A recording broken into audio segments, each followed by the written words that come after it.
Gretchen Rubin's Four Tendencies, and then I also use the Enneagram. So one deals very specifically with what kind of accountability system works best for you, and the other deals with what's going to motivate you. And as soon as we have the answers to both of those questions, we can solve most of the issues. With the Four Tendencies, we've got obligers, and most people are obligers, which means they need external accountability in order to get things done.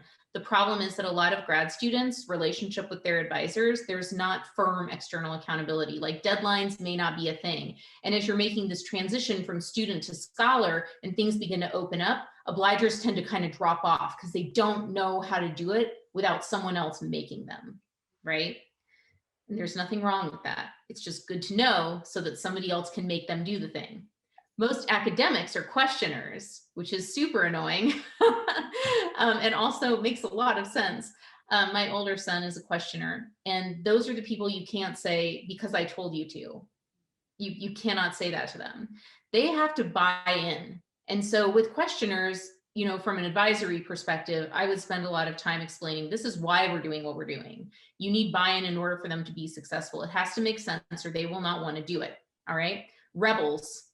Another tendency, my youngest is a rebel, and they operate only under the illusion of freedom. They have to believe that they have all the choices in the world. And so we construct systems where it looks like they do, but they actually don't. And an example of the illusion of freedom would be, we've all accepted that we're going to brush our teeth.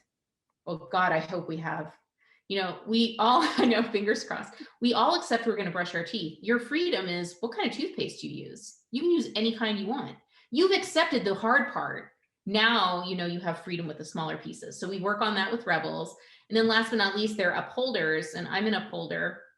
We respond readily to internal and external accountability. So like if someone else tells me to do something, I do it. If I tell myself I'm going to do something, I do it, which is awesome from an academic perspective. I finished my PhD in 3 years, blah, blah, blah, blah, but we are not flexible thinkers. And at the beginning, when I was telling you about shifting deadlines, if something like that happens to an upholder, their whole system crashes and burns because they only have a plan A. Like I've worked on it as I've gotten older because I'm 42 now, but I've had to come up with like, what does plan B look like? What might plan C look like? Because in all reality, there are external factors that may affect plan A. And so for my upholders, we work on, flexibility, essentially. So those are the 4 accountability types. On the Enneagram, that would be a whole other talk because there are, 9 different types, but that's what motivates you. And an example of what that might look like is I'm a 3 on the Enneagram, which is the achiever. And I've taken the Enneagram a million times to hopefully get something different because there's something really oogie about the 3. And that's that I need external feedback in order to be motivated, that I care what other people think of my work. And that makes me want to barf because I like to have an attitude of like, I'm rocking it, I don't care. But no, in reality, I care very deeply what other people think of my work and how they perceive me. And that tends to be what drives me. So when I accept that about myself, even though I find it kind of, I can put myself into situations where that's going to be more motivating. So for example, I don't like presenting because I'm nervous. I'm a nervous presenter, but I'm good at it.